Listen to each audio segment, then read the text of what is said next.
भारत पाकिस्तान और दीगर ममालिक पर नज़र रखने के लिए खला में सेटेलाइट भेजेगा।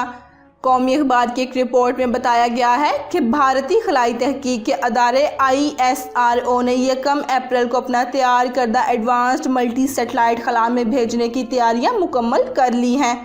इस मौका पर इंटरनेशनल पार्टनर्स के 28 दीगर सेटेलाइट्स भी छोड़े जाएंगे।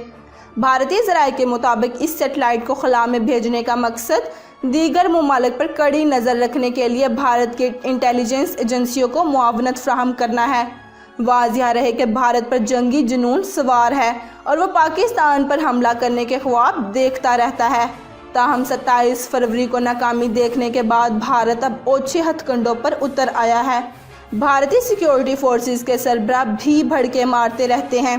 भारतीय एयरफोर्स के सरबराह BS धनवा ने पीर को कहा है कि राफेल त्यारे बरसगीर में सबसे बेहतरीन जंगजू त्यारे होंगे।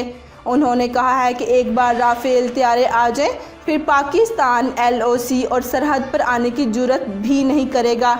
एक टीवी चैनल से गुफ्तगू में BS धनवा ने कहा है कि राफेल हमारी फ़ज़ाई दिफा को मज़ीद मजबूत बनाएगा और पाकिस्तान हमारे लाइन ऑफ कंट्रोल या सरहद के करीब भी नहीं भटकेगा। हम तैयारों में इस तरह की सलाहियत पैदा कर रहे हैं जिसका जवाब पाकिस्तान के लिए देना मुश्किल हो जाएगा।